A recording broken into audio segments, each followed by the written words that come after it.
After the age of 65, a woman's body undergoes profound changes. Hormone levels decline, the intimate skin becomes more sensitive, and emotions tend to be more easily affected. On this journey, many women turn to masturbation as a way to reconnect with themselves. However, if not practiced mindfully, this seemingly harmless act can bring about subtle but serious consequences. In today's video, we'll explore 8 common risks that older women should be especially aware of. In dry and scorching regions like Rajasthan or Gujarat, where people often carry small water bottles to stay hydrated, something similar happens inside the body of a woman after 65. With the decline of estrogen, the body loses its natural ability to maintain internal moisture, especially in sensitive areas like the intimate region. The mucosal lining, once soft, elastic, and well lubricated, becomes thin, dry, and more prone to irritation. This is a natural biological process, yet it's rarely spoken of, not in family conversations, not in local clinics, and not even in intimate satsangs among elderly housewives in neighborhoods of Pune or Varanasi. As estrogen drops, the vagina loses its protective mucus layer, much like cracked earth in the absence of rain. Yet very few women realize that masturbation, if done incorrectly, can be like sowing seeds on dry, unwatered land. Instead of nurturing, it may lead to further damage. Many women in India, especially in rural areas like Bihar or Madhya Pradesh, often lack proper knowledge about lubricants or feel ashamed at the idea of using them. As a result, they may continue to masturbate silently using fingers or rudimentary objects, unaware that without the right support, they are unknowingly harming their intimate areas. Skipping lubrication increases friction. For already thin and sensitive mucosa, this can result in burning sensations, redness, or even mild bleeding after self-stimulation. Sadly, many women mistake these symptoms as signs of aging rather than effects of how they practice. Over time, repeated discomfort makes them avoid touching their bodies, feel anxious, and eventually lose connection with a deeply personal part of their womanhood, something once sacred during Devi prayers or the joyful Navratri festivals of their youth. This disconnection isn't just physical. In Indian culture, older women are often seen as grandmothers and caretakers, always putting others first. This makes it easy to neglect intimate self-care, but it's vital to understand. The intimate area deserves to be honored just like we honor a temple, not through restriction, but with respect, gentleness, and awareness. To care for the intimate region at this age, women should remember a few basics. Always wash hands before touching the body. Use mild lubricants that are free from alcohol or artificial fragrance, and perform every movement slowly, mindfully, and with emotion. If pain, dryness, or prolonged discomfort occurs after masturbation, it's important to stop and consult a gynecologist. Not out of shame, but because every woman deserves comfort, dignity, and the right to keep loving herself. Just as she has walked through seasons of festivals, she now walks through the sacred season of self-compassion. Once we understand how delicate and vulnerable the intimate area becomes after the age of 65, an important question arises: is there anything that can make this condition worse? The answer, unfortunately, is yes. And one of the most silent yet common causes is improper hygiene during masturbation. In many regions of India, such as Jharkhand, Odisha, or the hilly areas of Himachal Pradesh, access to sexual and reproductive health information for elderly women remains limited. There is a widespread belief that after menopause, there's nothing to worry about, or there's no need to care for the private parts anymore. Such thinking often leads to neglecting basic hygiene before and after touching oneself. Yet, in reality, the older the body becomes, the more it needs gentle and informed care. Postmenopausal vaginal mucosa is not only drier and thinner, but it also loses its natural protection from beneficial bacteria like lactobacillus, which help maintain healthy pH and prevent infections. When a woman masturbates without washing her hands properly or uses unclean objects like old toothbrushes, small bottles, or even bottle caps, bacteria from these items can easily enter through micro-tears in the fragile vaginal tissue.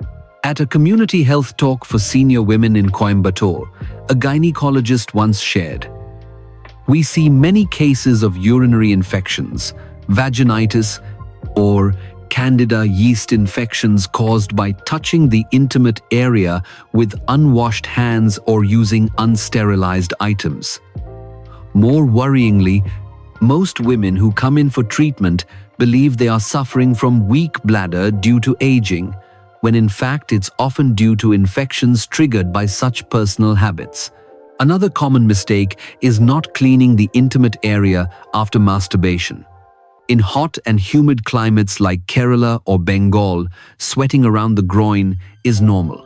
If vaginal fluids mix with sweat and dirt after stimulation but aren't washed away and gently dried, that moist environment becomes a breeding ground for bacteria and fungi. Rather than provoking fear, this information should be seen as an invitation to return to mindful self-care. Why do we carefully wash our hands and clean incense holders before lighting a lamp for Devi, yet become careless with our own bodies? The intimate area is not something to hide in shame. It is a sacred space that deserves the same reverence as the sanctum of a mandir, temple, where purity begins with the smallest gestures. A clean hand, a soft cotton towel, a fragrance-free gentle cleanser. So for women aged 65 plus, 3 basic principles should always be remembered. A. Always wash your hands thoroughly with soap before and after touching your intimate area. 2. Only use tools designed specifically for intimate care, made from safe, easy-to-clean materials. Never use foreign objects. 3. Clean the area after masturbation using warm water. Avoid harsh rubbing and gently dry with a clean, soft towel. Self-care is not new to Indian women. They've spent a lifetime caring for husbands, children, and their communities.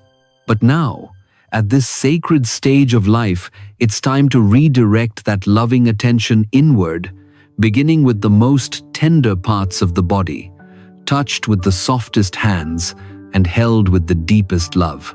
If poor hygiene silently leads to infections, then another hidden yet equally serious risk lies in the weakening of the pelvic floor, especially when masturbation is performed incorrectly or too frequently. In many rural parts of India, such as Uttarakhand, Assam, and Andhra Pradesh, older women are accustomed to years of carrying water, working in the fields, or going through multiple childbirths without adequate rest. These lifelong experiences gradually weaken the pelvic floor muscles, a group that supports the bladder, uterus, and rectum.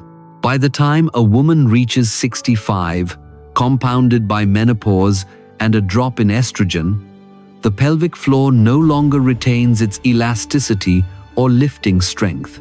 The problem arises when masturbation is done with too much intensity, rapid rhythm, or improper posture.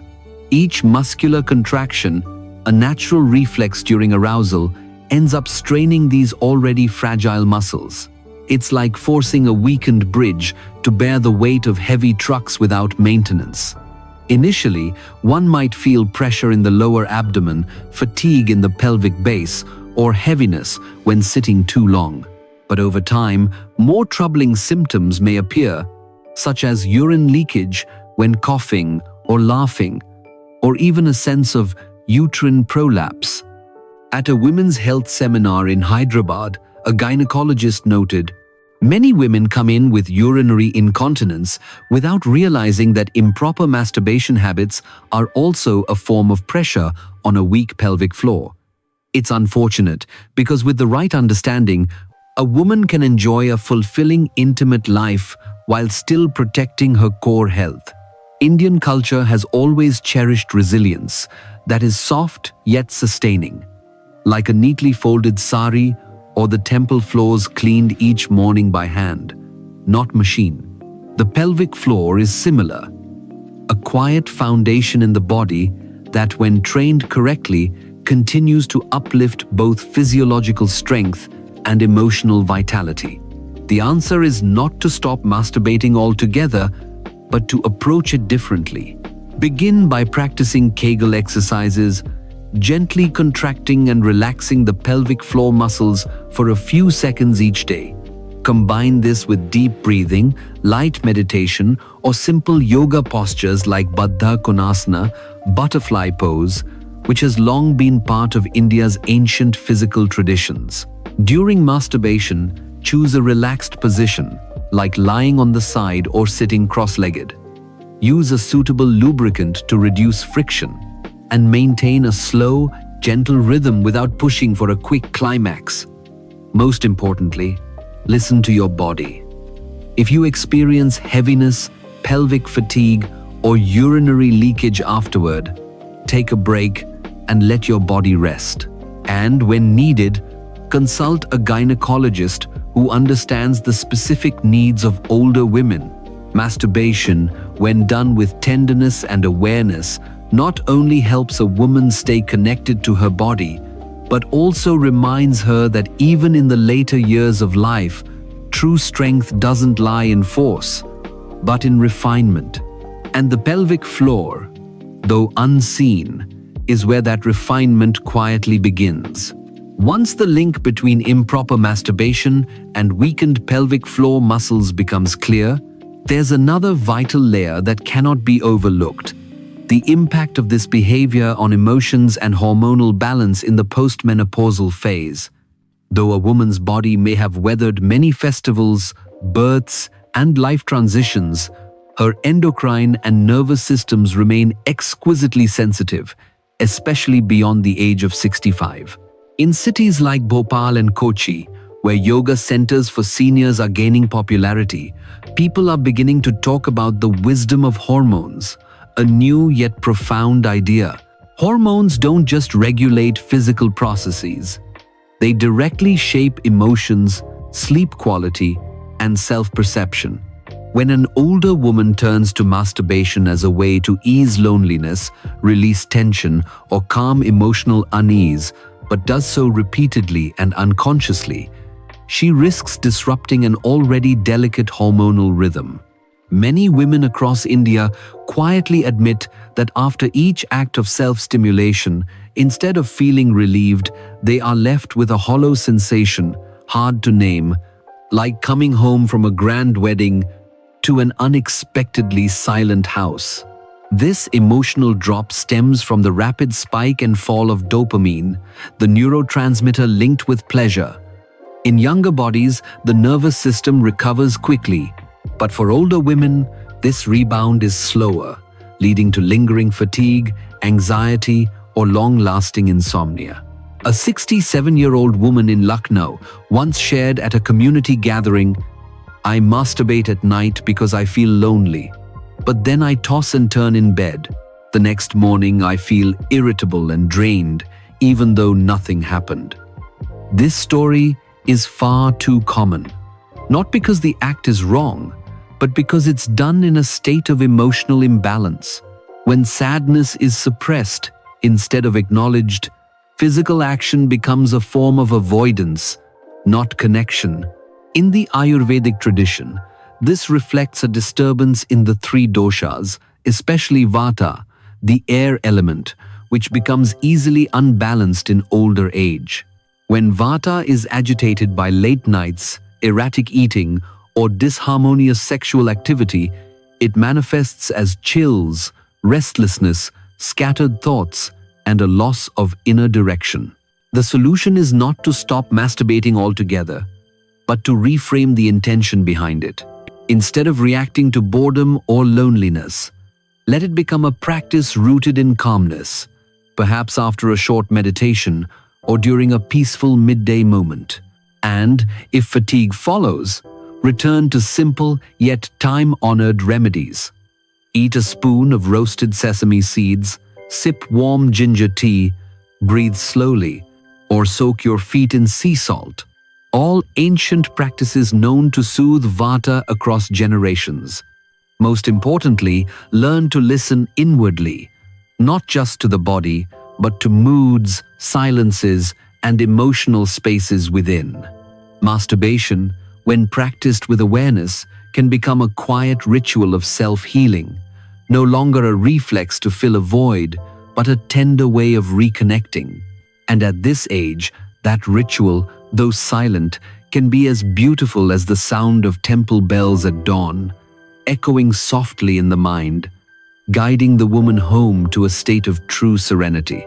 In the small villages along the banks of the Ganga, every morning begins with the gentle chime of temple bells, not loud or hurried, but steady and soft enough to awaken the senses long left asleep. A woman's sexual desire after the age of 65 is much like those bells, quiet, deep, and in need of the right kind of awakening. Sadly, through repeated and patterned masturbation, many women unintentionally cause that inner bell to fall silent. When the body is repeatedly stimulated in the same way, the same point, the same posture, the same rhythm, the brain begins to register that method as a shortcut to pleasure. And like any road used too often, the path becomes numb, rigid, and mechanical. What once sparked the heart, a sunlit bath, a mindful breath, or the comfort of lying on a soft cotton mat near the veranda, no longer stirs the same joy. At a senior women's wellness center in Pune, a traditional physician once said, "A woman's body is a temple. If each time we enter a temple, we stand in the same spot, say the same line, and leave in haste, how can sacred connection happen?" That sentiment speaks to the issue perfectly. When masturbation becomes an unconscious routine, the body loses its ability to feel aliveness through touch. This loss of sensitivity isn't just physical, it seeps into emotions. A woman begins to feel disconnected from her body, assuming her desire has dried up, or worse, believing, "I'm old now, I don't need this anymore." But the truth is, desire doesn't disappear. It simply wraps itself in silence, waiting for a gentler, more mindful approach to be awakened. To rediscover this, an Indian woman doesn't need a gym or complicated techniques. Her tradition has already gifted her quiet, powerful tools.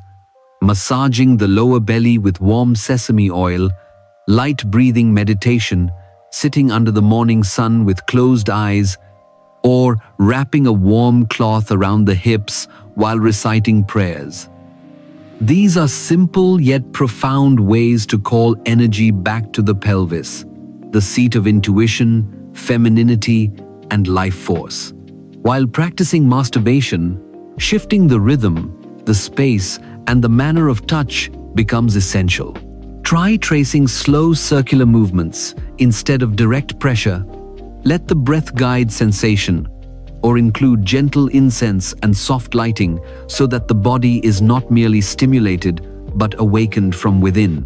Most importantly, return to the spirit of tender curiosity, like a child touching a flower for the first time, not an adult trying to force it to bloom. When a woman steps beyond her old habits and into a space of awareness, desire will return, not loudly, but fully. And that return is not merely the revival of sensation, but a quiet rebirth, where the older woman does not lose herself, but becomes herself again, more profound, more free, and more alive than ever before. In the previous section, we discussed how repetitive and mechanical masturbation can dull a woman's sensitivity and desire after the age of 65. But from that very monotony, many begin to seek newer ways of stimulation, including the use of objects never intended for sexual purposes. And from there, a host of new dangers begin to emerge, especially the risk of direct injury to the already fragile postmenopausal vagina. In under-resourced or remote regions of India, such as Bundelkhand, Uttar Pradesh, or rural villages in Odisha, access to sexual health products is nearly non-existent. Many women have never even heard of safe sex toys, let alone understand which materials are compatible with the vaginal environment. In the absence of information and private space, they reach for whatever is at hand: comb handles, bottle caps, toothbrush sticks, or even sharper items. The real danger lies not just in shape or hardness, but in hygiene and compatibility with the aging vaginal mucosa. After 65, declining estrogen makes the vaginal walls thinner, less elastic, and more prone to tearing. Inserting objects with rough textures, sharp angles, or poor lubrication can cause microtears, tiny internal wounds invisible to the eye, but enough to cause pain, light bleeding, and a welcoming entry for bacteria.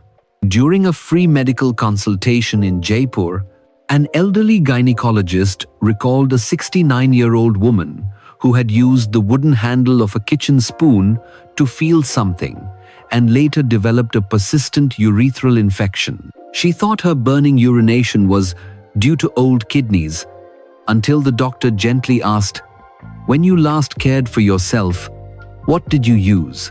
Beyond infection, unsafe objects can also harm the urethra, which sits just above the vaginal opening and is highly sensitive to misdirected pressure. Symptoms like burning while urinating, urinary leakage, or pain while sitting may not appear immediately, but emerge gradually, silently, and stubbornly. The issue here isn't just the absence of proper tools. It's also a lack of information, safe dialogue, and a sense of self-worth.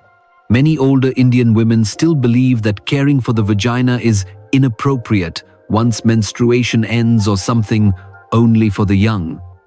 But the truth is, the body is alive, and every part of it deserves care, whether you're 25 or 75. The solution lies not in fear, but in proactive understanding. For women who wish to continue masturbation in a healthy way, opt for products specifically designed for intimate use, made of medical-grade silicone, without sharp edges, easy to clean, and properly sterilized. In progressive communities like Bengaluru and Chennai, some women's clinics have begun introducing such body-safe tools to postmenopausal women, not to promote eroticism, but to protect the body from unnecessary harm. Ultimately, caring for one's body is not a luxury or youthful indulgence. It is a reflection of self-respect. And self-respect, at any age, begins with not hurting oneself, even in the most private acts. After understanding the physical harm that can result from using inappropriate objects for masturbation, something all too common in areas of India lacking access to sexual health, education, and medical support, we must take a step back and look at a more subtle, invisible consequence: insomnia. In traditional Indian culture, sleep is not merely rest. It is a time of holistic renewal when the body, mind, and prana, life force, are restored. In Ayurveda, restful sleep is considered one of the 3 pillars of health, alongside nutrition and balanced desires. Yet many women over 65, especially in places like Nagpur, Shimla, and Thanjavur, struggle with falling or staying asleep. What's surprising is that masturbation, when practiced at the wrong time or in a disturbed emotional state, can be a silent cause. It's widely believed that masturbation helps relax the body and promotes better sleep. And this is true, but only when done from a place of calmness and emotional ease. On the other hand, if a woman masturbates at night in a state of loneliness, anxiety, or emotional emptiness, using it as a way to fill the gap.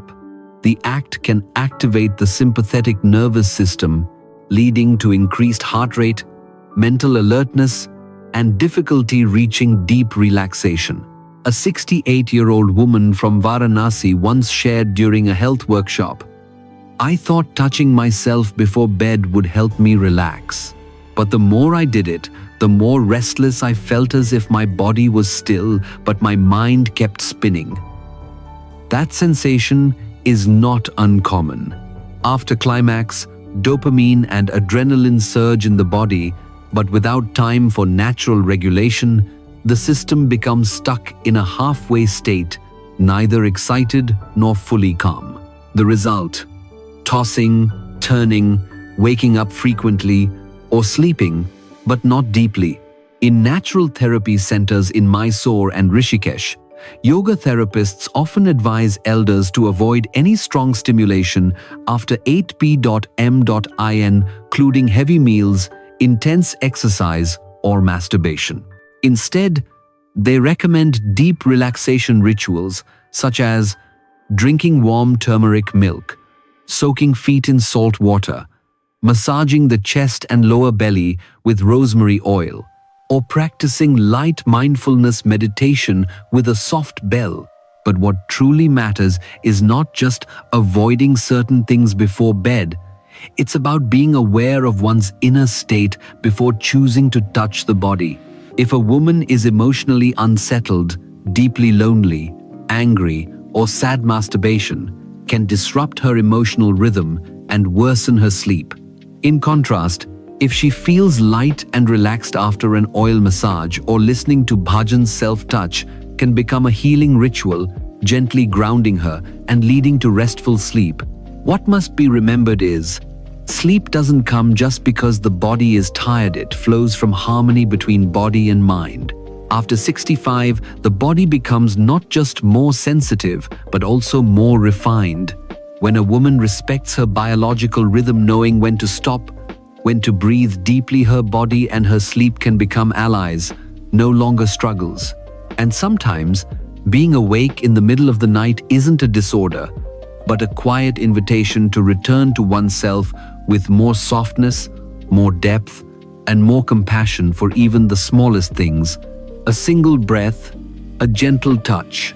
After nights of tossing and turning, her sleep quietly disrupted by an act she thought would bring relaxation, a 65-plus woman steps out onto the balcony at dawn. The sun isn't golden yet. The birds don't sing as loudly as they once did. But perhaps it's not the sky that's silent, but something inside her that has grown still. A quiet emptiness no birdsong can reach. That emptiness doesn't stem from age, but from a deeper loneliness, silently cloaked in private acts like masturbation, especially when it is disconnected from true emotional intimacy.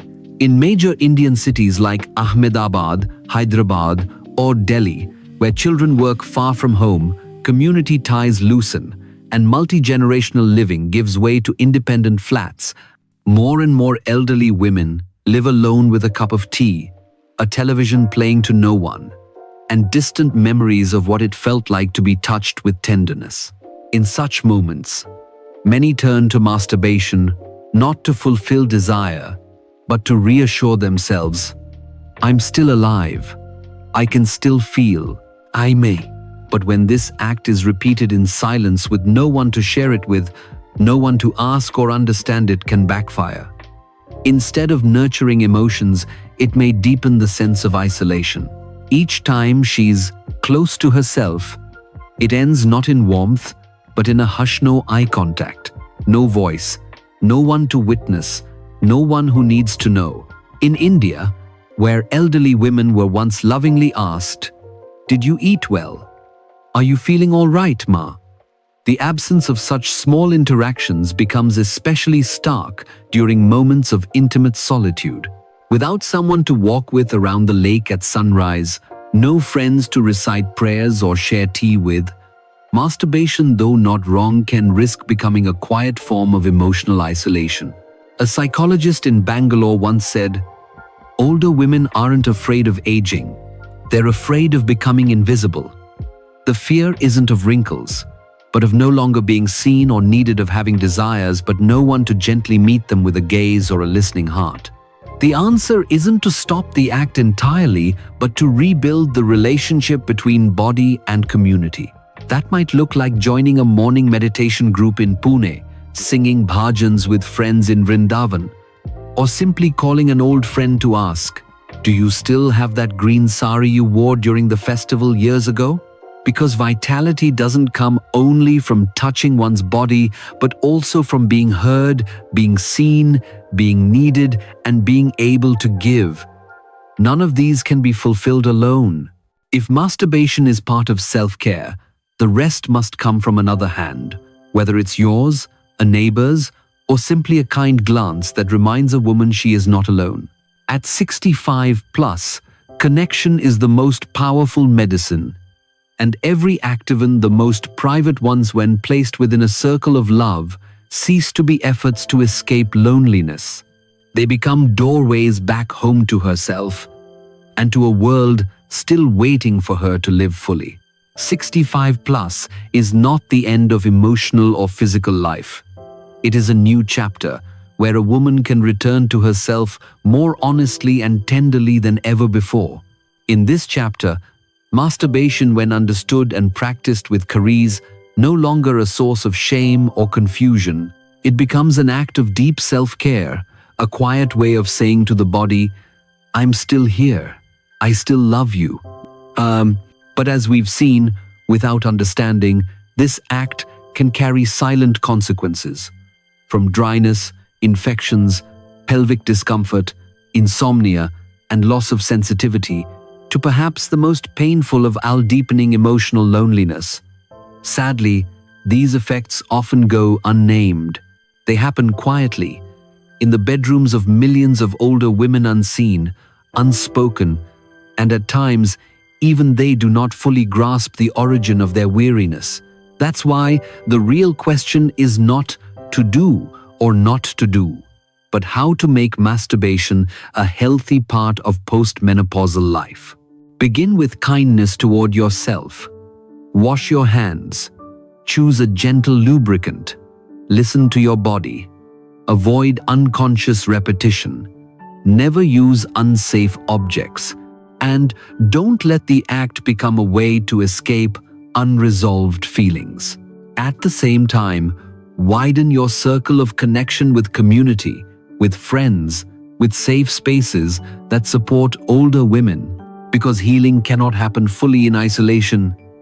It takes another gaze, another voice, another presence to remind you that you still matter, that you are still seen, that you are still worthy of love. Old age is not a decline. It is an invitation to return to yourself, to wisdom, to compassion. And sometimes, rebirth begins with a small act done, not in shame or secrecy, but in the light of mindfulness and love.